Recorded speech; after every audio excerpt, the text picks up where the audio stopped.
Boa noite a todos que nos ouvem, que nos escutam. Boa noite, bom dia, boa tarde a todos que nos verão no futuro, para quem está nos assistindo pelo YouTube, pelo Facebook. Dê o seu ok, dê o seu like, compartilhe. Se o assunto lhe interessou, se o assunto é relevante, você gostou, plantou aquela dúvida, compartilha isso, somos seus amigos, os seus companheiros de pastoral, seus companheiros de movimento social, para discutir.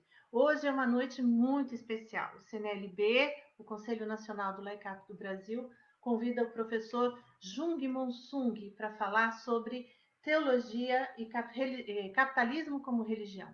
Uma relação entre teologia e capitalismo, teologia e economia. Como que a gente pode entender essa relação? Porque isso é muito importante para nós que somos leigos e que temos um compromisso, uma missão de transformação social. A gente precisa entender o chão que a gente pisa. Se o capitalismo tem mecanismos transcendentais, se o capitalismo, o neoliberalismo, tem nichos, tem mecanismos que atuam sobre a sociedade para fazer valer os seus valores, para nos retirar da dignidade humana, para transformar, para sacrificar vidas humanas a troco de dinheiro, nós também temos que compreender essa lógica, trabalhar com esses conceitos para saber e conseguir intervir. Então, o trabalho que o professor Jung Monsung faz, eles nos dá luz para esse tipo de atuação. Esse trabalho nos aponta possíveis saídas, eles nos oferecem uma outra forma de pensar. Ele tem uma série de trabalhos. O professor Jung Monsung, ele é graduado em filosofia, doutorou-se em ciências da religião pela Universidade Metodista de São Paulo, onde também é professor e coordenador, professor na graduação e coordenador da pós-graduação daquela universidade. Ele tem pós-doutorado em educação. O seu trabalho, seu doutorado, é específico nessa relação entre teologia e economia na teologia da libertação, grupo ao qual ele reivindica, ao qual ele pertence. E é uma referência nessa discussão. Ele tem uma série de trabalhos publicados no exterior, alguns publicados primeiro lá e traduzidos aqui no Brasil, quase mais de 20 trabalhos, 18 publicações, aí o professor pode nos dar mais detalhes. E, em especial, essa noite, nós temos uma indicação para o pessoal que quer movimentar essa espiral de inteligência, quer saber o que está acontecendo, como a gente pode intervir, qual é a lógica desse neoliberalismo que coloca o dinheiro sobre as vidas humanas. O professor John Monsung recentemente lançou esse livro, A Idolatria, deixa eu ver se pega aqui, A Idolatria do Dinheiro e os Direitos Humanos, uma crítica teológica ao novo mito do capitalismo, que é o neoliberalismo, com esse tema que a gente basicamente vai lidar hoje, para chegar até a encíclica papal Evangelii Gaudium, lá dos parágrafos 50 a 57, para a gente trabalhar com essa lógica, para entender o que nos acontece. Ele também é autor, junto com outros dois teólogos, desse livro aqui. Ó, deixa eu ver se eu consigo colocar. Para Além do Espírito do Império. Esses livros, esse Para Além do Espírito do Império, publicado pela Paulinas, e A Idolatria do Dinheiro e Direitos Humanos, publicado pela Paulus. E muito recentemente, aqui no dia 2 de julho, eu vou subir um para vocês, o professor lançou junto com a teóloga Ivone Gerbara um outro livro falando desse amor ao próximo. Deixa eu subir aqui para vocês conhecerem a obra dele. E aí ele pode também nos falar desse grupo de teólogos ao qual ele se afilia, com quem ele discute bastante, inclusive em nível internacional, para mostrar o trabalho e o nível das reflexões, quais os caminhos que pode se apontar. Deixa eu pegar aqui, selecionar quem eu quero. Olha, direitos humanos e amor ao próximo.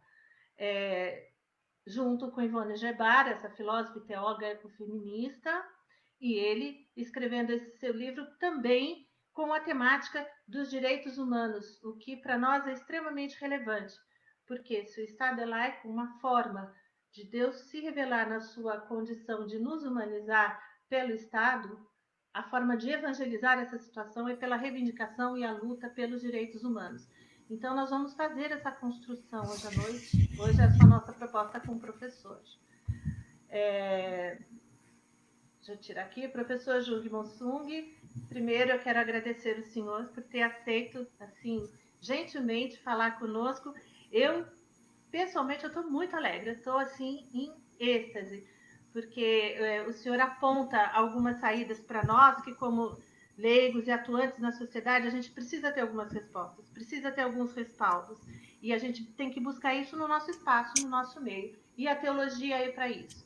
Como eu sei que o senhor tem essa discussão de trazer para o centro da teologia a questão econômica, estabelecendo uma relação entre teologia e economia. Porque Deus fala de economia na Bíblia? Qual é a lógica bíblica?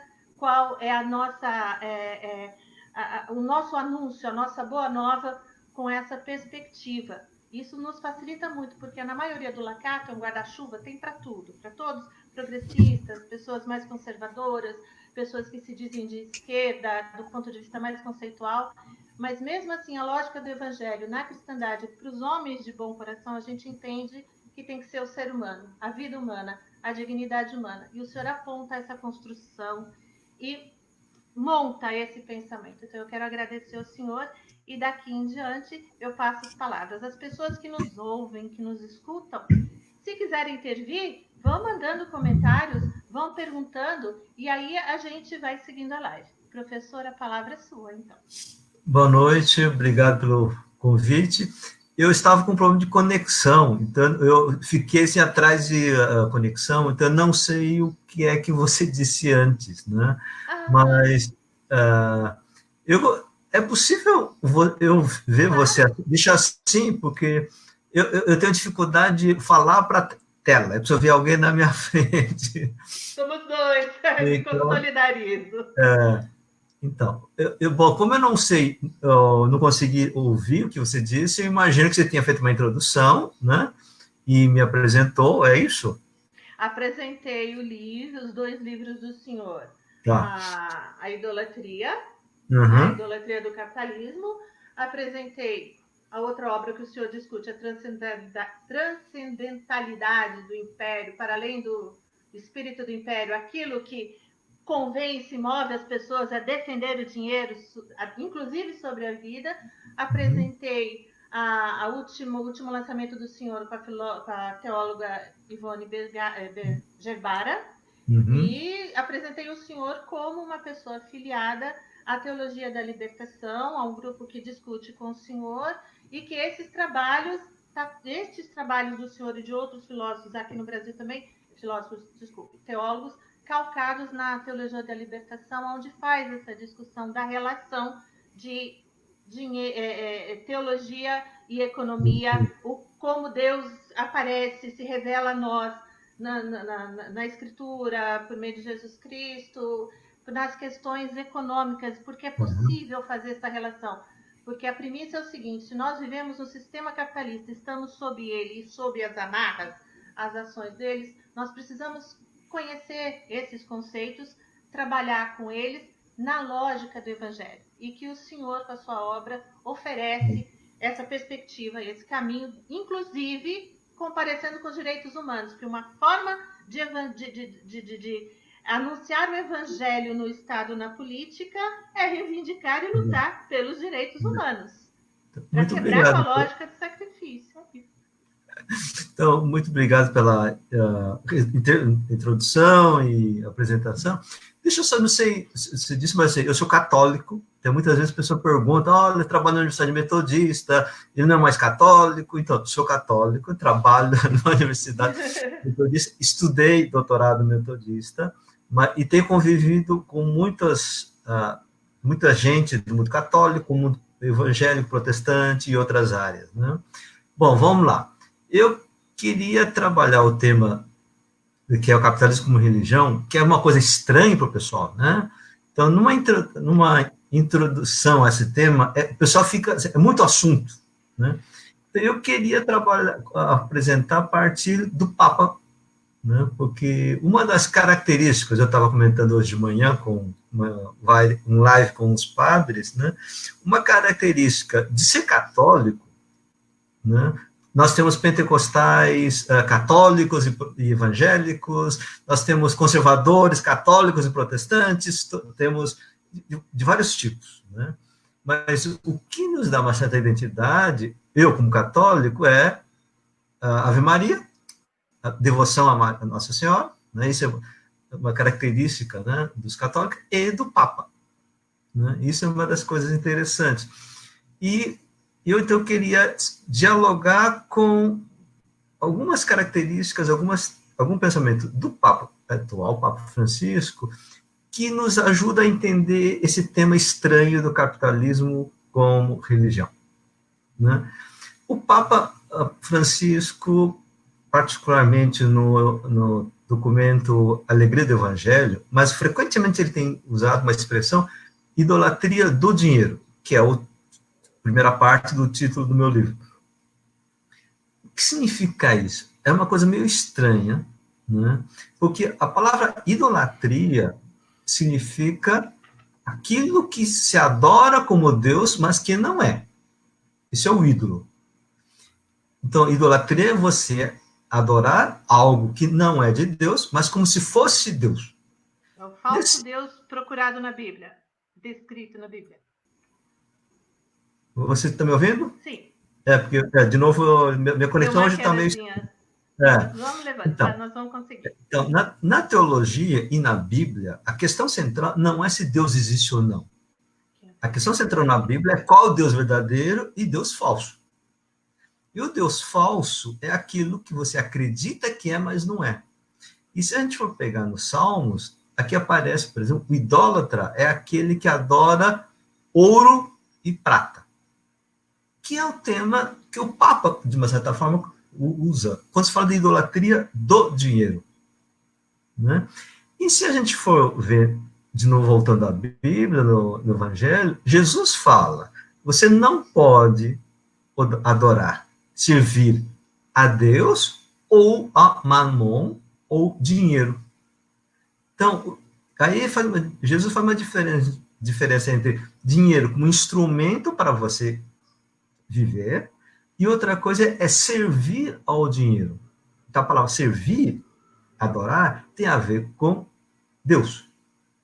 Então, essa é uma questão teológica, o que é Deus e o que não é Deus. E, normalmente, a gente não discute o dinheiro no campo da teologia. Mas, então, essa expressão, idolatria do dinheiro, que está na Bíblia, que se perdeu isso na tradição teológica, e que o Papa Francisco está retomando, é uma questão central. Aí, o pessoal entende, espera, mas uma coisa não tem nada a ver com outra. Deus não tem a ver com dinheiro. Isto, o que vocês pensam que Deus não tem a ver com isso. Que a teologia discute sobre Deus e teologia não tem nada a ver com economia. Mas quem disse que teologia que trata de Deus não pode falar de economia? Porque os cientistas econômicos falam isso. Os filósofos, sim, mas qual é o critério principal? O que os filósofos modernos falam ou o que a teologia na tradição e na Bíblia trata desse tema? Porque esse tema de idolatria, por exemplo, na Idade Média, já existia essa discussão. Mesmo no mundo protestante, com a reforma de Lutero, Lutero discute idolatria e a questão da riqueza. Então, a primeira coisa que a gente precisa é assim, e qual é o lugar da teologia e religião no mundo da sociedade? E, nesse sentido, é uma coisa importante a gente ter claro, né, que tem pessoas que não levam a sério religião, Deus e teologia, e reduz tudo ao domingo. De segunda a sábado, eu cuido da economia. A lógica da economia. No domingo, eu vou na igreja e eu participo da missa ou do culto, dos ritos e das liturgias. E aí, nesse momento de domingo da igreja, quem é a pessoa mais importante? é o padre. O leigo não tem lugar. Leigo é para ajudar o padre. Quando os leigos que trabalham e que dialogam sobre o papel do leigo e da questão do conselho de leigos, tem essa dificuldade. Não, leigo é para cuidar das coisas da vida, do mundo. E as coisas do mundo não são importantes, porque coisas importantes são coisas de domingo e é do Papa, do padre. Isto é o grupo que não leva a sério a religião. Não leva a sério a Deus. Esse não é um problema de ser conservador ou progressista ou da libertação. É um equívoco de não entender o lugar de Deus. As pessoas que levam a sério religião, Deus e pensamento teológico dizem, olha, o que isso tem a ver com segunda, terça, quarta, quinta, sexta? E também sábado. Então, essa separação vem de onde? Do mundo moderno, que diz que religião não é importante, que Deus não é importante, teologia não é importante. E passa a dizer, Deus entra só no domingo. Ora, se as pessoas precisam de valores fundamentais na vida, precisam da experiência espiritual também durante a semana, a pergunta que se faz, se religião só reduziu ao domingo, o ser humano não precisa mais dessas questões de segunda a sábado? Na verdade, está aí. A necessidade humana de lidar com as questões da religião no dia a dia está presente. Só que a religião que só fala no domingo, e alguns cientistas, aí vem Weber, só para... Marx já tem essa intuição, e outros estudiosos começaram a intuir. Na verdade, a religião que realmente funciona na sociedade capitalista é o capitalismo. Porque todas as coisas que a religião antiga dava resposta, hoje não é mais dado pelas igrejas tradicionais. É dado pela tradição ou dessa sistema capitalista que deixou de ser meramente uma questão de economia e passou a ser algo que tem a ver com o sentido da vida. E, nesse sentido, é a questão que chama de Deus, capitalismo como religião. Então, o Papa, no fundo, ele quer dizer assim, olha, estão reduzindo o cristianismo a um espaço mínimo da semana e da vida. E Deus tem um papel, e tem um discurso, tem uma palavra para nós e para o mundo. E aí, então, ele diz, o que a igreja tem que ver, recuperar? As palavras da Bíblia e do ensinamento de Deus. Essa é a ideia. Qual é o Deus que é o fundamental e qual é o Deus verdadeiro e o Deus falso no mundo de hoje. Então, ele está dizendo, o que é fundamental não é Deus, não é religião tradicional, mas é dinheiro. E quando é que ele começa a falar? Não, desculpa, professor. A Regia Mateus, lá do Ceará, ela está aqui bombando, ela está perguntando o papel da religião, o papel da economia, o papel da teologia e da religião nesse tempo, e o senhor fala disso para nós leigos, quando a gente vai atuar, que a gente tem que justificar o nosso discurso, porque quando a gente pega uma lei, quando a gente se vê diante de uma situação social ou diante de um enfrentamento onde você vai fazer uma discussão de pobreza, que muitas vezes não é a nossa realidade, que a gente tem uma outra vida, etc. Na Bíblia, aonde eu consigo relacionar o Deus com a economia? Qual é a revelação de Deus que nos remete à economia, que é capaz de trazer a economia para o centro da discussão da teologia, para esse nosso tempo, para a gente abater esse Deus falso, a idolatria do dinheiro? Então, vamos lá.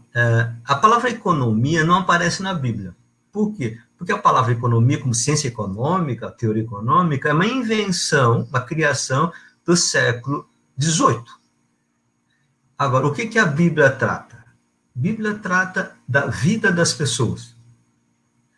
E quando a Bíblia trata de que Deus quer cuidar da vida das pessoas, como Jesus diz, eu vim para que todos tenham vida, e vida em plenitude, o que, que a vida é? Primeira coisa, vida que não é morte. Então, a vida, a gente sabe, a gente define o que é a vida em oposição à morte. Então, o que, que é vida boa? É aquele que está distante da morte. O que, que gera a morte? O que leva à morte, que faz nos perder a vida? Primeira coisa que aparece na Bíblia é a fome dos pobres. Porque se a gente pegar a história da... Eu vi. Hã? Êxodo, eu vi, ouvi e desci até os meus. Então, vi e ouvi a vida de quem? O meu povo, que é o povo que era escravo. Aí você pergunta, por que é que Israel estava na escravidão? Porque estava no Egito. E por que foi parar no Egito? Porque ele estava na Palestina e não tinha mais como comer. Aí foi para Egito. Então, o movimento que levou Deus a entrar na história e falar da libertação dos escravos é o quê? É a fome do pobre. Por isso que os profetas sempre vão dizer, né, defender o direito e a justiça de quem? Do pobre, do órfão, da viúva e do estrangeiro. Quem são essas 4 categorias? Pessoas que não têm direito a viver. Porque viúva é que não perdeu marido. E naquela época, quem perdeu o marido não tem mais como sobreviver, assim como o órfão, assim como o estrangeiro. Então, para a Bíblia, desde o início, a coisa é clara. E assim mesmo no Gênesis diz, diz assim, que Deus cria a terra, cria a humanidade, cria o mundo, cria o ser humano e dá o quê? Sopro de vida. E a primeira coisa que Deus faz é colocar num jardim que tem um monte de comida. A barriga cheia. Porque sem barriga cheia, você não tem vida. Só que o ser humano não é só comida. Você precisa de companheiro ou companheiro. Aí Deus pega Adão e junta Eva. Para dizer, nós somos, não é para viver sozinho. Depois, ser humano precisa aprender como viver bem. Daí você precisa também da palavra de Deus. Mas é a palavra de Deus que diz o quê? Que nós devemos compartilhar a vida com as pessoas que precisam. Então, o que é a palavra de Deus? Não é algo espiritual, no sentido tradicional. É ver que tipo de vida nós precisamos ter para que todos possam ter direito à vida. E aí, no mundo de hoje, a gente está discutindo no mundo de hoje, se pergunta assim, como é que a economia funciona? É muito complexo. Antigamente, você trabalha no campo e você vê, produz, o que sobrou, come, o que não produziu bem, você passa fome. No mundo de hoje, a gente não sabe por que a gente perde o emprego, a gente não sabe por que o salário está caindo, não sabe por que alguns ficam ricos, outros não. E por que a gente não entende? Porque isso está muito mais complexo. Daí eu preciso estudar isso. E aí isso...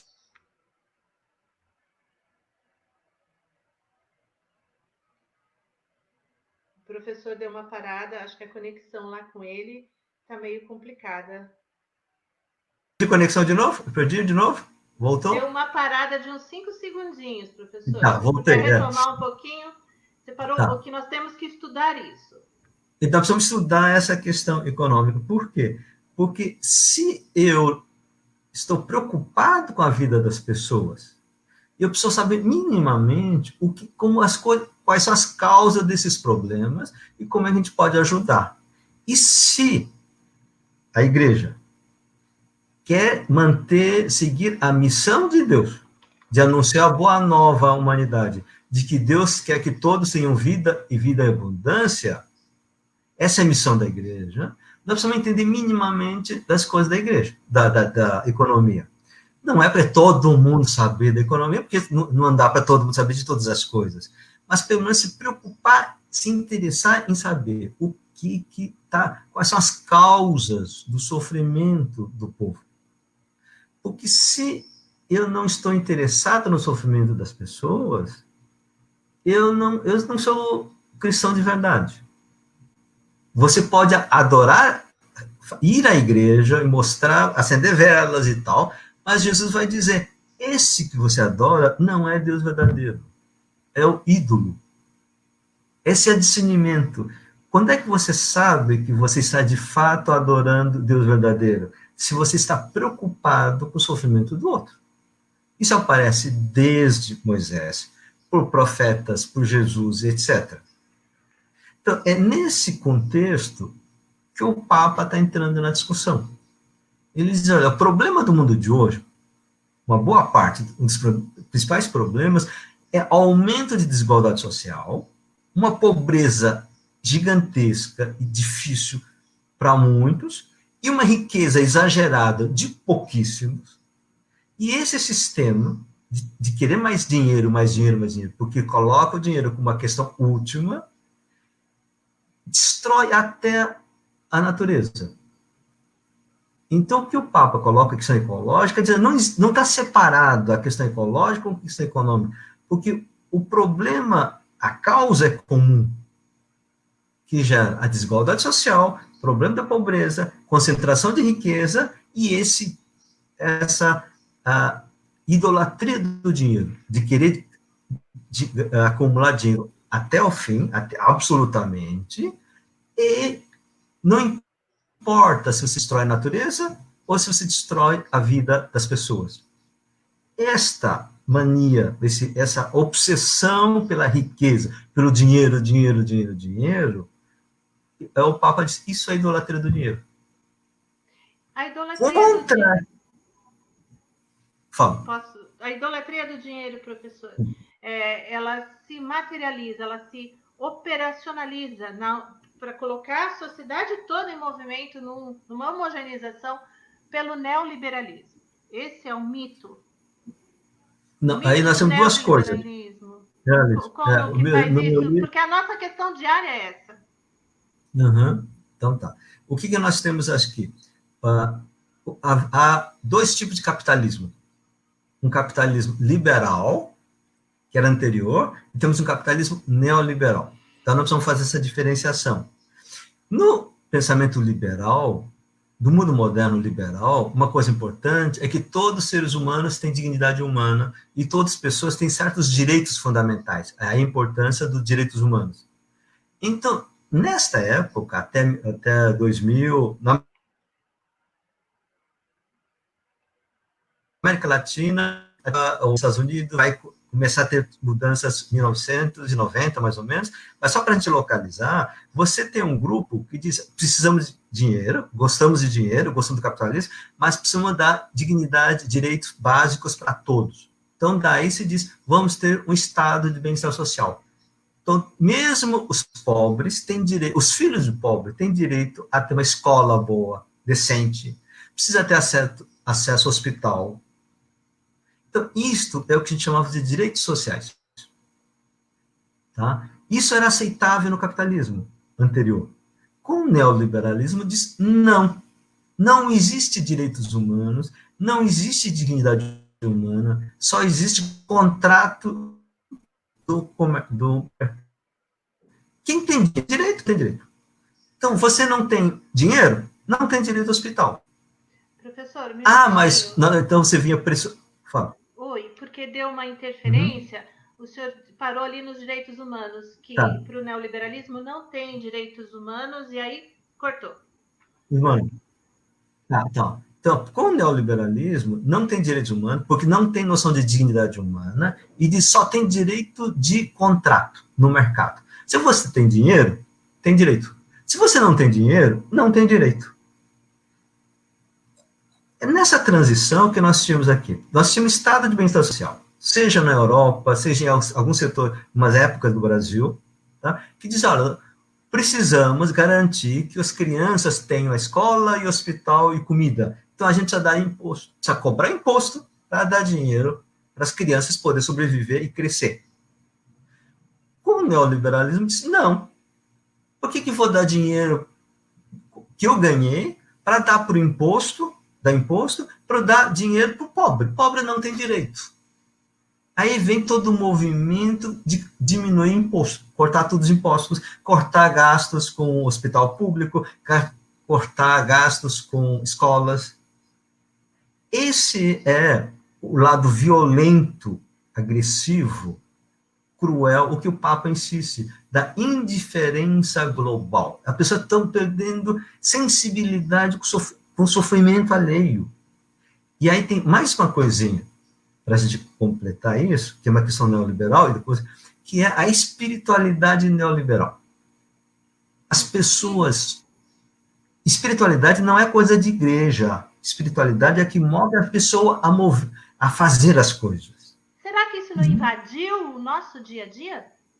Isso é a espiritualidade do consumo. Eu quero comprar, eu quero comprar, eu quero comprar. As pessoas acordam pensando em comprar. Quando estão tristes, vão no shopping comprar. O seu desejo é comprar coisa nova. Comprar. Essa motivação, essa espiritualidade, tem outro lado que é a indiferença. Então, essa dimensão espiritual, a indiferença global frente ao sofrimento dos outros, e essa obsessão para comprar cada vez mais, essa dimensão espiritual, só que não é o que está na igreja, o que não se diz normalmente. Então, essa espiritualidade que move a sociedade hoje, isso é o que a gente está chamando de capitalismo como religião. Você tem seus dogmas, tem seus valores éticos ou valores morais, e essa espiritualidade e seus rituais. Então, por exemplo, as pessoas que compram ou sonham comprar ou Ferrari, ou comprar uma bolsa Hermès, que custa $15.000. Não basta você ter dinheiro, você precisa passar formar ficha, escrever ficha, e ver se a empresa diz, você tem direito você merece comprar isto.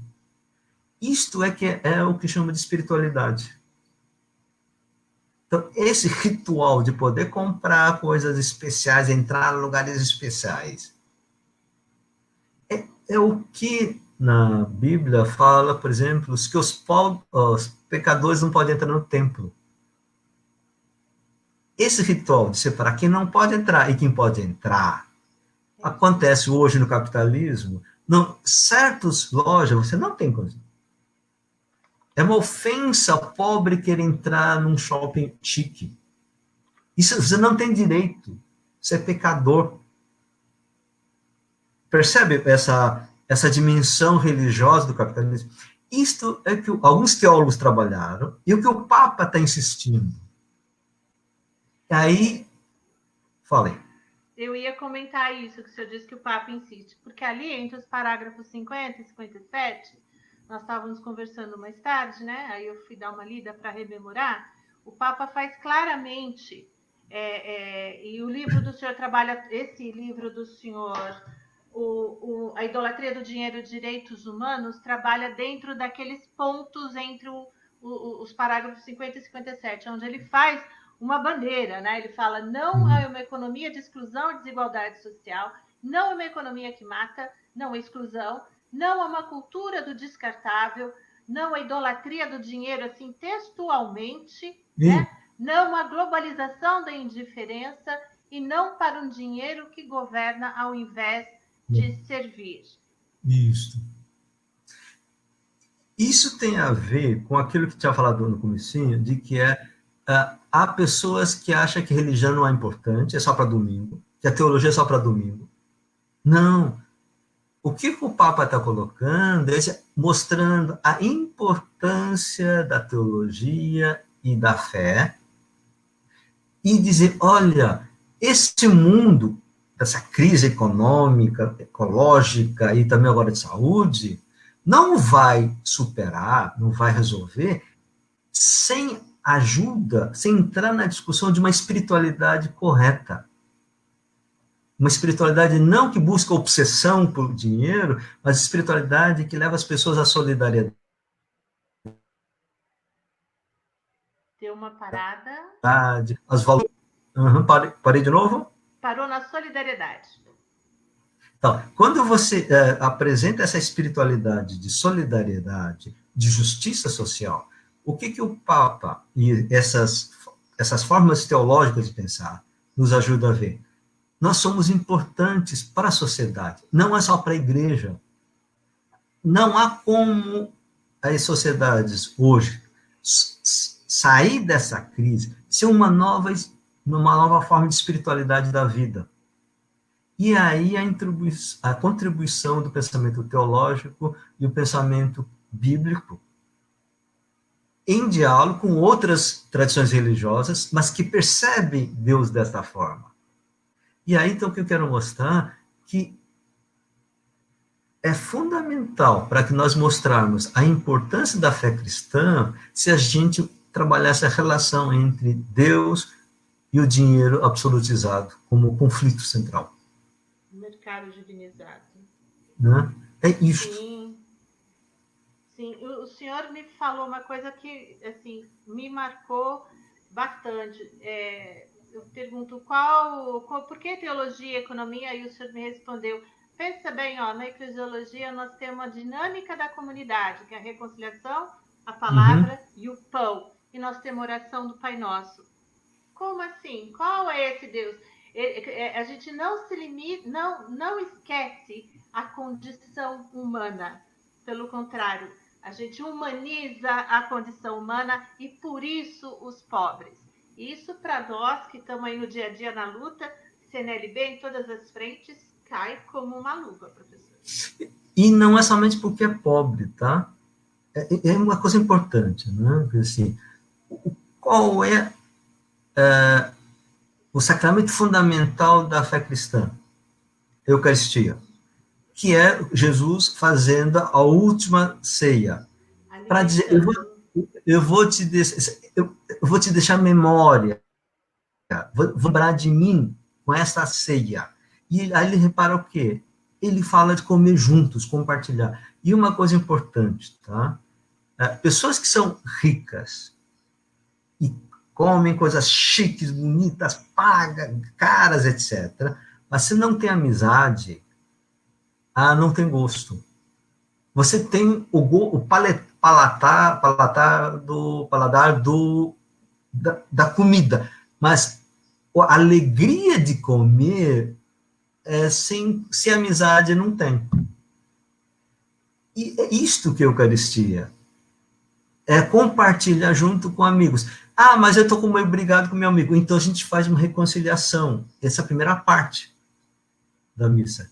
Depois a gente, para lembrar de por que a gente está fazendo, o que Jesus falou. E depois, e o auge vamos comer juntos. Nós perdemos isso, né? E no mundo moderno é mais complicado, mas de qualquer jeito, esse está aí.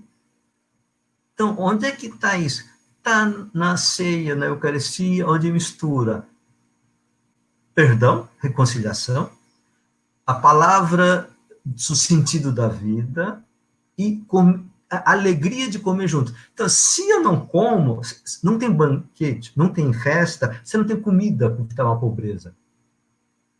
Mas não basta ter muita festa, comida boa, se você não tem amizade.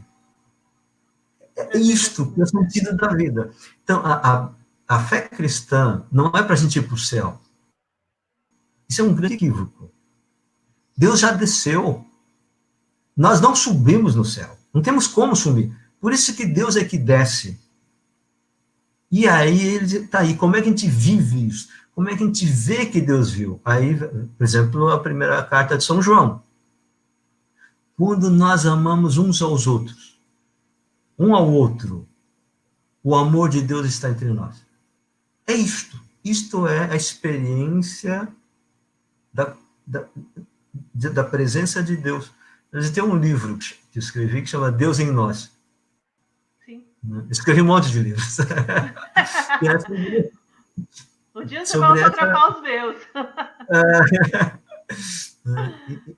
Isso que a gente tem, mostrar a importância da espiritualidade cristã, não somente na vida individual, na comunidade, a gente precisa de vida comunitária, mas também esse sentido de um mundo melhor, essa ir além.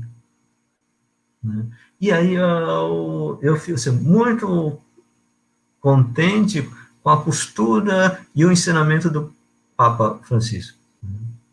Uhum.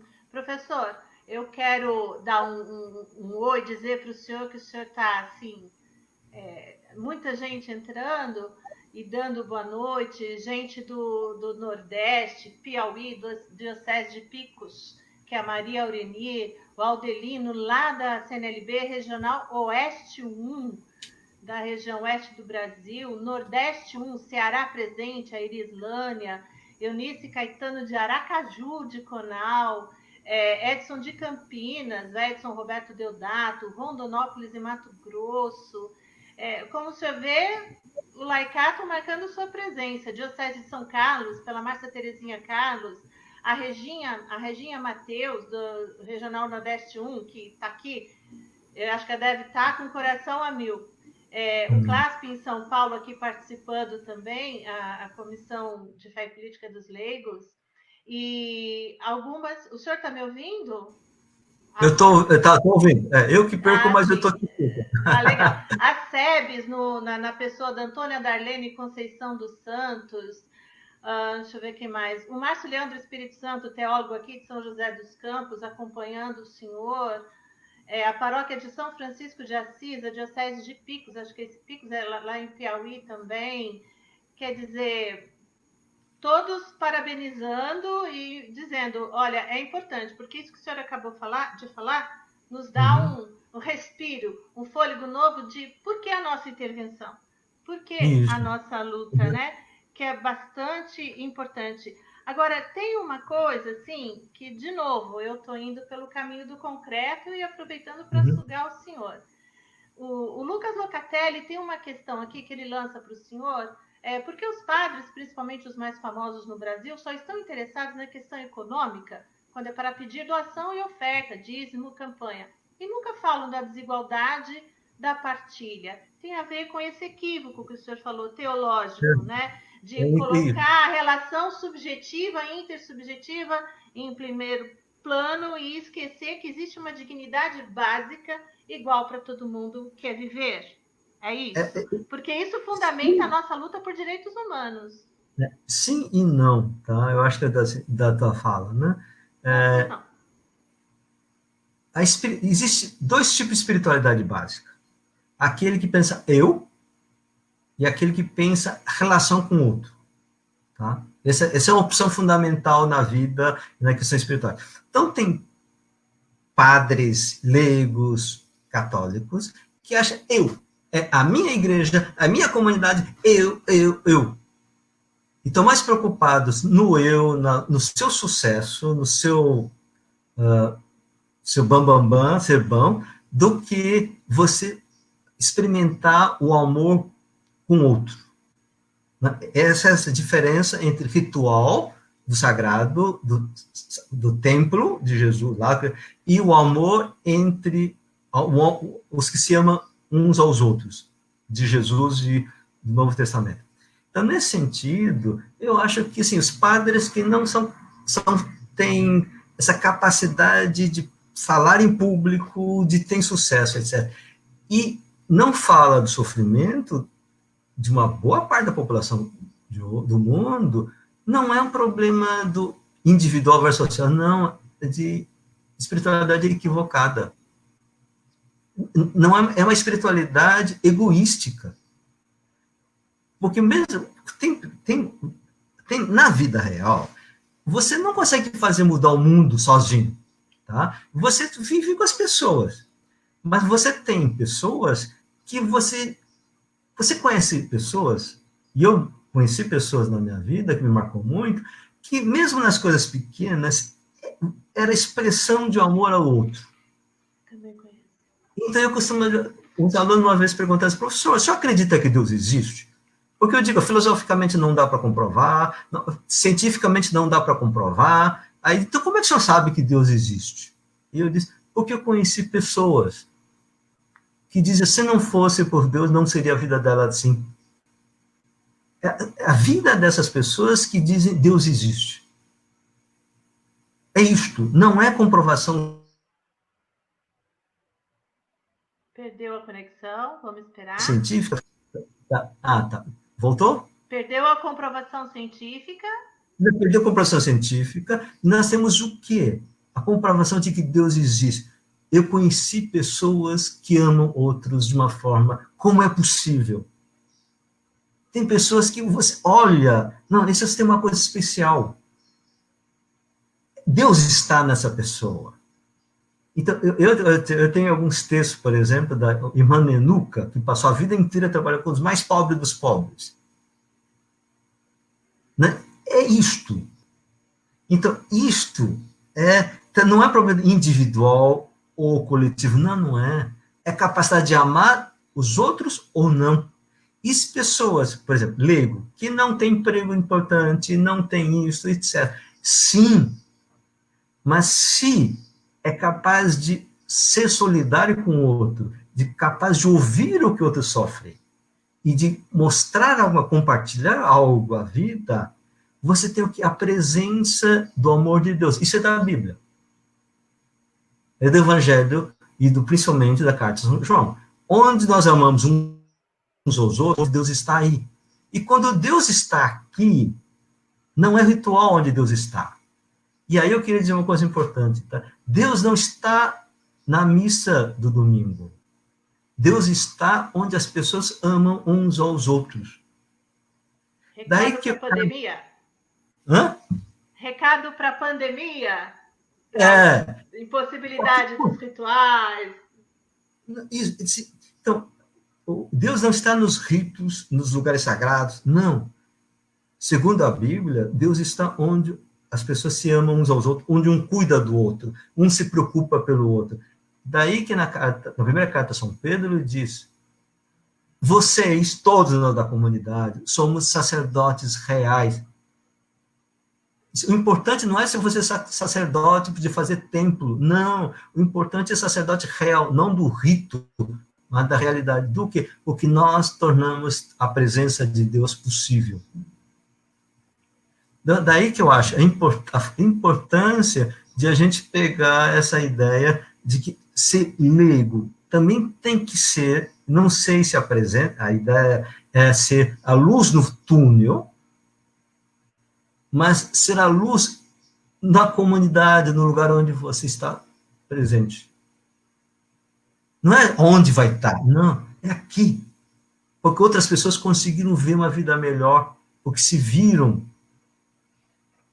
Né? E aí, então, isso...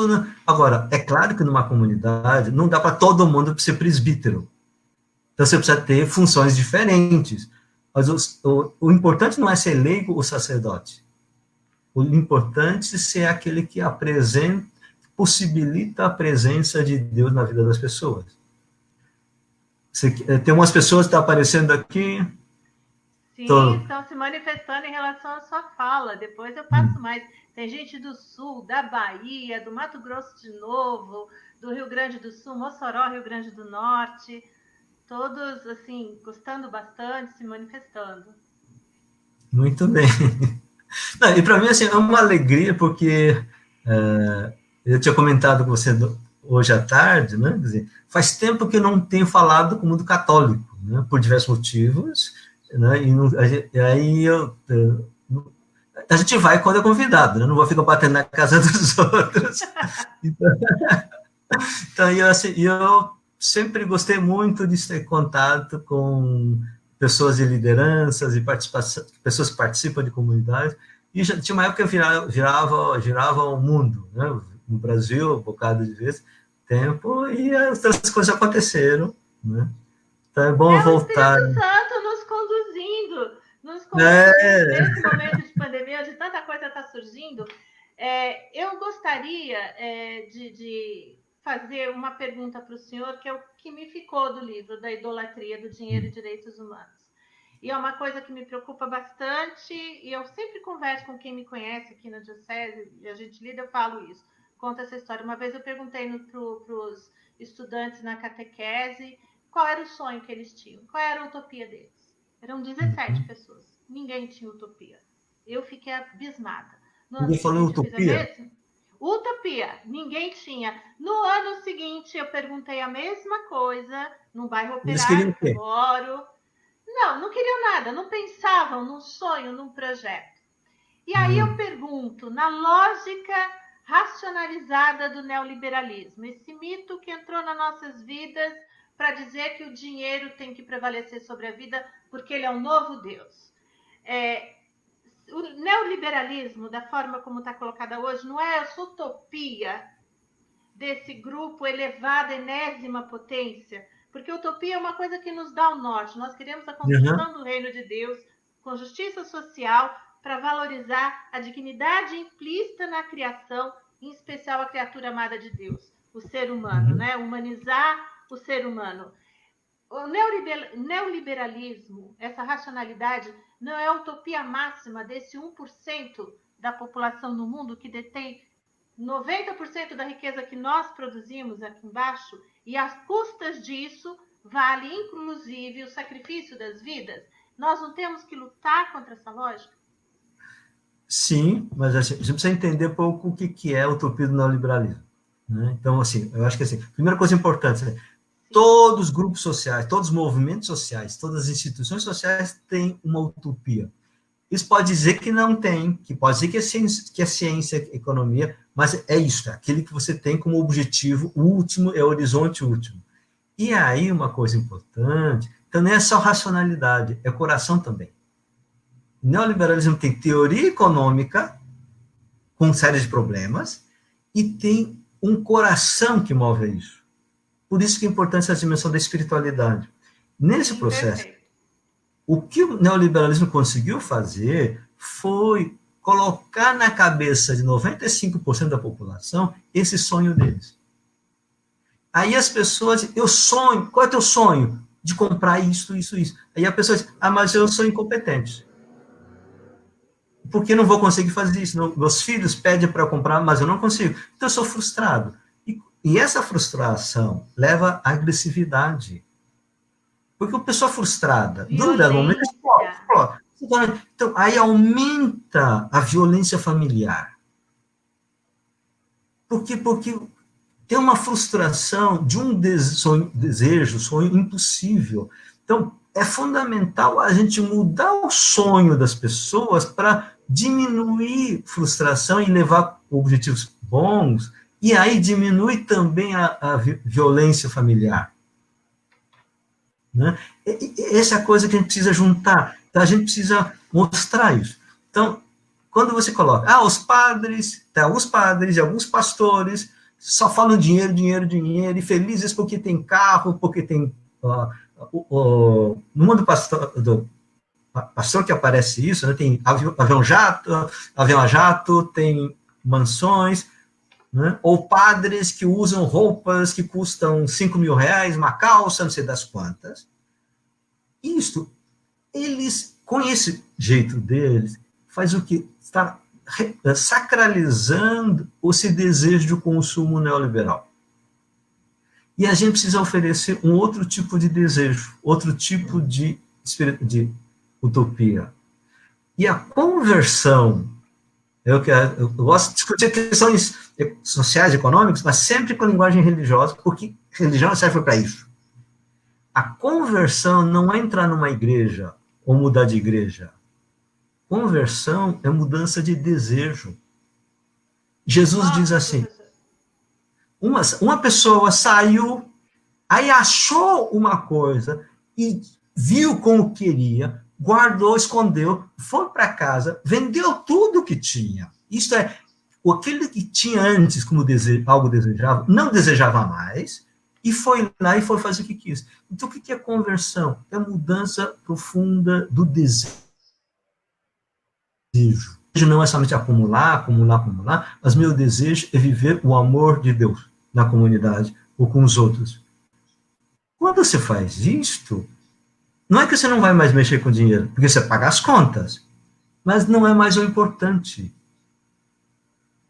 Então, o próprio Jesus diz, não se deve servir a dinheiro, mas também não diz que joga fora o dinheiro, porque sem dinheiro não funciona a vida.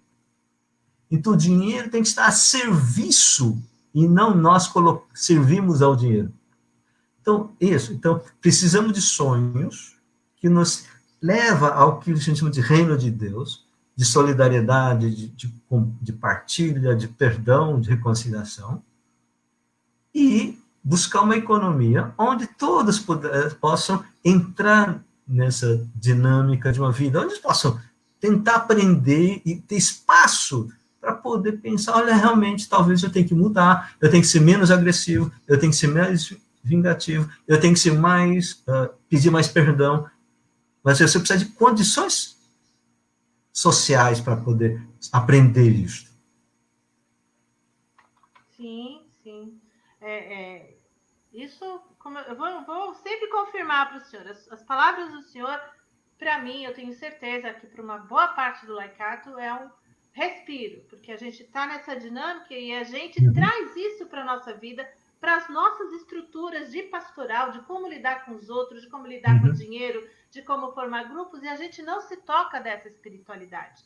E quando eu falei da utopia lá dos catequizandos, era no sentido de o que você acha que seria uma vida melhor? Como você projetaria uma vida melhor? E eu fiquei triste, porque eles não projetavam uma vida melhor. É o hoje, é o que tem para agora, é o processo da exclusão.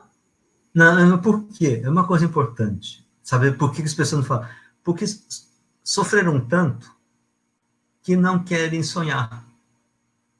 Quando sonha impossível, então a pessoa se defende. Eu não quero falar disso. Sabe a pessoa que sofreu muito por amor e diz, não quero mais amar ninguém? E é isto. Então, esse é um processo catequético de ajudar as pessoas a olhar isso. Dá tempo.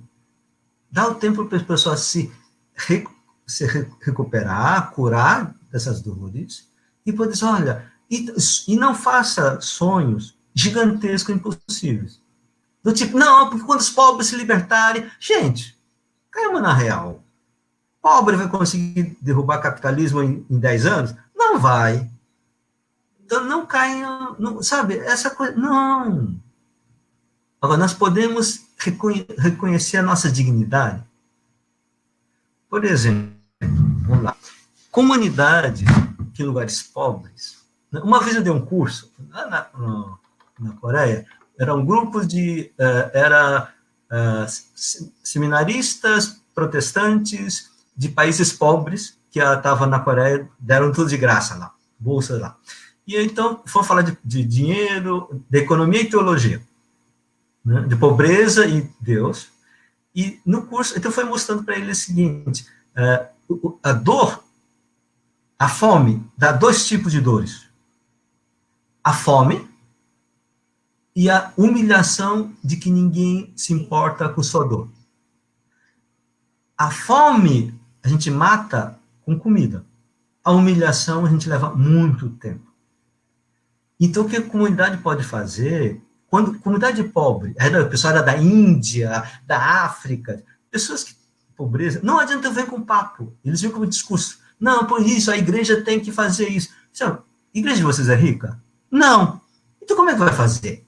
Vocês têm esse conhecimento? Não. Então, como é que vai fazer? Então não dá para fazer nada. Não, de novo, eu voltei depois do final do curso. Vocês não entenderam que desde o início? Há 2 tipos de fome. A fome da comida e a fome do respeito, da autoestima. Isto a comunidade pode oferecer. E aí, isto. Vocês não sabem o que fazer com economia, não tem dinheiro, porque você mora em lugares pobres, etc. Mas você pode celebrar a comunidade, a fé, o acolhimento um do outro. E criar esse senso de dignidade. Eu sempre gostava muito das igrejas pentecostais, antigas, não atuais, porque era um lugar onde a pessoa se sentia com dignidade. Eu sou filho de Deus, sou filha de Deus. E tinha o rosto. Eu sou pobre, mas sou filha de Deus. Isso a comunidade de base oferecia.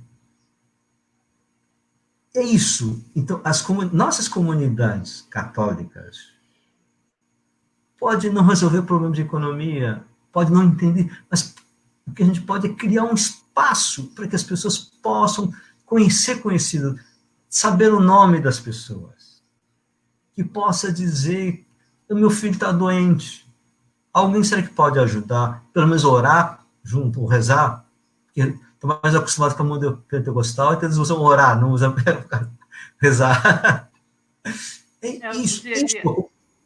Isto é que a comunidade pode e deve oferecer. Depois fazer lutas também para ter acesso a comida melhor, ter acesso a emprego, etc. Mas algo mais imediato que a gente pode oferecer é espaço de reconhecimento. Muito e que os padres e as lideranças diga que Deus ama a todos. Não importa se é pobre ou rico.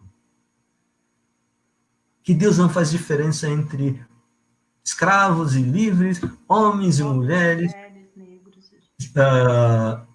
gentios ou judeus, de culturas esquisitas, seja gay ou heterossexual, seja rico ou pobre, Deus não faz diferença, porque Deus ama igual a todo mundo. Essa é a noção fundamental da tradição bíblica, que é a noção da graça. Deus ama gratuitamente. A dignidade e a graça. A graça.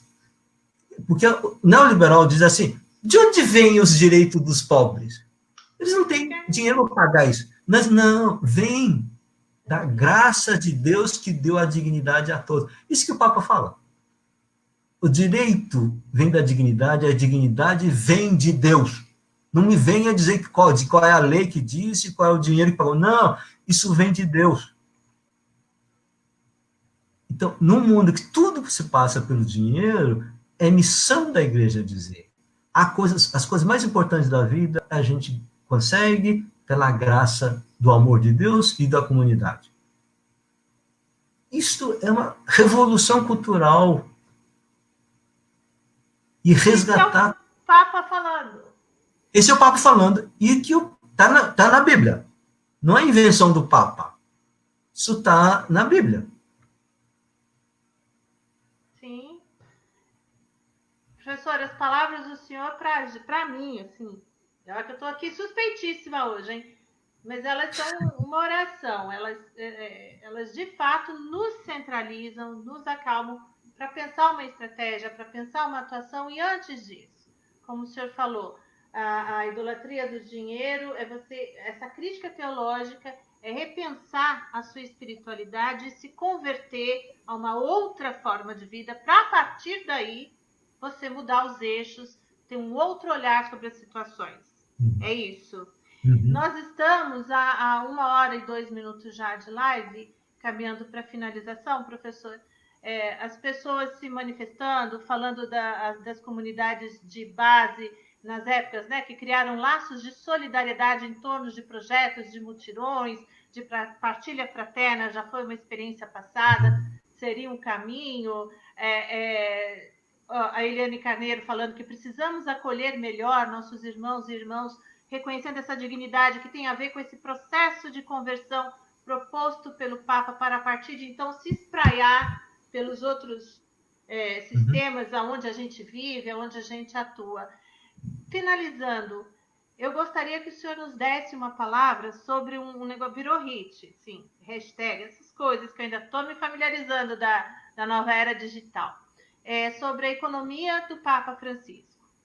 Né? O que o senhor tem pensado sobre isso e qual uma reflexão, uma provocação que o senhor nos deixa, porque o Laicato, uma boa parte dele está envolvido nesse projeto, nessa discussão, o CNLB, o CEFEP, está todo mundo abrindo discussões sobre isso. Eu gostaria de saber sobre a opinião do senhor e uma contribuição do senhor também. Vamos lá. Eu acho que o mais importante do que o conteúdo dessa discussão é a forma como o Papa assumiu a experiência da fé cristã com essa questão da economia no mundo de hoje. Então, ele tem acho que assim, e uma coisa que o Papa tem insistido muito, assim, não basta dizer que o capitalismo é problema, que é ruim, não, a gente precisa encontrar um caminho. Não me diga, só me diga, Ah, mas eu não sei o que fazer, então faça alguma coisa. Não, não é grande. Não, tá, assim, tem uma coisa importante. Eu aprendi isso com a Santa Catarina, né? Mesmo falando que não foi ela que disse, mas em todo caso, sabe? Diz assim, uma alma que se eleva a Deus, eleva o mundo. Isso é coisa, não sei, tá, eu aprendi que era dela. Assim, há coisas na vida que mudam o mundo de uma pessoa. Então, projetos reais que a gente dá para fazer, tá? E que ajuda a vida das pessoas, que resgata a noção da dignidade. Você pode dizer, mas o mundo não mudou nada. Não mudou o mundo econômico, mas mudou o mundo da vida dessa pessoa. E quando o mundo dessas pessoas mudam, no coração de Deus, tudo muda. Eu acho que essa é a coisa muito importante. Né? Essa noção do quantidade, do tamanho, do pequeno e grande, não, funciona na estatística da economia, funciona para números, ótimo. Mas quando a gente fala da dignidade humana, é outra lógica. Então, a gente precisa fazer coisas concretas. E, obviamente, precisamos pensar em coisas de médio e longo prazo. Aí a importância do que o Papa está colocando. Precisamos lutar para melhorar a vida concreta, mas também a gente precisa pensar que não basta questões individuais, é preciso também mudar a estrutura econômica, porque o sofrimento e essa desigualdade social é construção de um sistema grande. Então a gente precisa mudar. Aí o Papa está discutindo isso. Eu não quero discutir aqui, porque também não estudamos muito isso, porque a forma como está se discutindo, também o Papa pede para as pessoas fazerem e tocar, né? E ele não dá para saber tudo isso. E o pessoal que está dominando, está dirigindo mais isso, é um pessoal mais ligado à Europa, particularmente na Itália, que tem uma visão de teoria econômica e economia, e teologia e economia, que eu acho que não dá conta. Tá? Isso é uma outra discussão. Uma outra live. O importante não é essa. O importante é que o Papa coloca isso é da missão da igreja, não a economia, de a vida das pessoas. E a vida das pessoas passa hoje, em grande momento, pela questão econômica. Ótimo. Mas não é só a questão econômica, existem também outras questões. Né? Então, no campo da economia, eu acho que a gente precisa entrar nessa discussão. Né? E aí, agora, se nós precisamos fazer. E aí tem que começar a entender, não basta dizer economias, se discute economia sem articular, sem discutir a questão da espiritualidade, essas questões dessa indiferença e essa coisa da idolatria do dinheiro, não dá conta. Aí que normalmente, nesses pessoal de igreja, pega o quê? Vamos chamar isso. Então como a gente não chama de economia? Então chama economistas. Então eu vi lá no congresso que ia ter, que não vai ter, se for considerar, os nomes de quem são? Só economistas. É como se a teologia não tivesse nada a dizer. Há poucos teólogos que lidam, não trabalham com economia, isso, mas tem outros teólogos que trabalham com economia e também tem economistas que trabalham com questões teológicas. Só que não está nesse circuito. Porque isso tem a ver com quem... Deu uma falhadinha, conhecido, essa é uma questão secundária para isso. Não sei se já respondi a tua... Sim, sim, respondeu sim. Respondeu que é uma discussão necessária, mas que, do ponto de vista do senhor, pode ter outros encaminhamentos além do que já tem vindo, chamar outras pessoas para a discussão. É perfeito, eu acho que é um debate que a gente tem que fazer, porque tem pessoas que têm diferenças, eu estudo um pouco de economia, eu tenho algumas diferenças, mas o interessante é esse mover pela conversão, entender o equívoco da espiritualidade, onde é que ele está, para poder, com essas categorias, dialogar com esse sistema econômico, porque é o chão que a gente pisa, é o efeito que a gente sofre do dia a dia. Professor, tem uma pergunta aqui que está chegando, assim, finalizando, só para dar um gostinho. O Edson Roberto Deodato, ele faz uma pergunta que encontrar um espaço comum, onde todos saibam, tá aí, onde todos saibam um dos outros, o outro, a alteridade, é um grande desafio, uma vez que a lógica de vida da cidade se dá no entendimento da falsa liberdade. como reconhecer a autonomia dos indivíduos no mundo urbano. É essa lógica que o senhor fala do acolhimento, da solidariedade dentro da comunidade. Tá. E deixa eu colocar assim, eu vou agora falar algumas coisas que servem para uma outra live. Né? Tá. O conceito de autonomia é uma invenção do mundo moderno que a gente precisa repensar. Para justificar o individualismo pautado pelo neoliberalismo. Ou muitas vezes, quando eu penso em individualismo, quando fala autonomia, né? Autonomia é o âmbito da lei que eu defino. Você tem heteronomia, a lei é oferecida por quem tem poder, e a autonomia, eu tenho a lei. Estamos na lógica da lei. Quem define a lei? Eu, o outro. E o evangelho não é da lei, é do amor. É do outro. É do encontro com o outro. Não é heteronomia, a lei, o outro é que tem a lei. Não. Aí é eu que tenho que ter. Não, não é nem eu, nem o outro. É o encontro. É a cultura do encontro do Papa Francisco?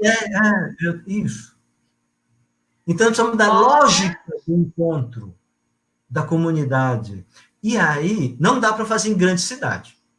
Daí a importância de pequenas comunidades. Que é como o CNLB se organiza, né? Vamos lá.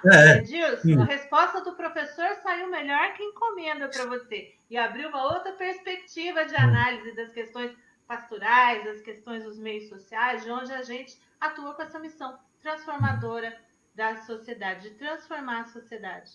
Professor, quero agradecer demais a presença do senhor, dizer que para mim, pessoalmente, é um marco, com certeza, para quem está ouvindo, que está com o pé no chão e que tem que dar respostas no dia a dia, a sua obra, aqui, Idolatria do Dinheiro e os Direitos Humanos, ela nos dá chão firme para pisar, ela nos dá norte. Eu quero agradecer, socializar. Pessoal que está aí, faz uma captura de tela e corre atrás do livro. E vamos montar grupo para discutir, porque até mesmo para discordar, gente, a gente tem que pisar no solo da teologia e saber o que está conversando. Se o neoliberalismo tem estrutura, se a idolatria do dinheiro tem estrutura, se o capitalismo contemporâneo está apresentado de tal forma, nós temos que ter as nossas respostas para cada um desses itens, desses elementos e uma proposta de saída. E isso é o que está aqui colocado nos livros do professor. Eu quero agradecer imensamente. Agradecer a todos que nos ouviram, participaram, se manifestaram. Deixa eu fazer uma propaganda. Uma palavrinha para o senhor, claro, toda. Quem quiser aprofundar um pouco ou ver mais coisas, eu estou num grupo que chama Capitalismo como Religião, que está no Facebook e tem no YouTube também. Tem um canal do YouTube que chama Teologia e Capitalismo como Religião, onde estão 6 aulas. Então, vamos continuar colocando, tá? E aí, quem puder dar uma olhada, aí tem, por exemplo, uma aula foi sobre Espírito Santo, Espírito Capitalismo versus Espírito Santo. Nossa! E olha que eu assisti algumas por causa do meu tempo, e gostei muito, e recomendo. Entre lá, Teologia, Capitalismo como Religião, né? No Facebook, Capitalismo como Religião, e no YouTube, o canal é Teologia e Capitalismo como Religião. Anotem aí, gente, Teologia e Capitalismo como Religião. Procurem lá no Facebook, no YouTube. De fato, vocês dão essa frase, esse chamamento, veem os vídeos e assistam. É um destrinchamento de toda a produção do senhor, né? Desde lá da teologia e economia até hoje. Eu comecei em 89, os meus primeiros livros. Olha isso. Muito obrigada, professor, de novo. Pois não, pode falar. Foi um prazer participar disso. As pessoas adoraram. Tem aqui gente falando que se encantou, agradecendo a live, falando sobre alguns elementos, grata pela partilha e contribuição, gratidão pela oportunidade, excelente contribuição, cuidar é o verbo da missão laical, porque toda a fala do senhor tem diretamente a ver com a articulação que nós temos que fazer de fé e política. Né? Seja em qualquer visão política das dimensões humanas, das dimensões humanas, mas a gente precisa disso. E para nós foi assim, é um presente. Eu convido de fato todos a visitarem o seu YouTube, as aulas que o senhor dá, a adquirirem as suas obras, a montar os grupos de discussão e esperemos que o senhor esteja conosco de novo.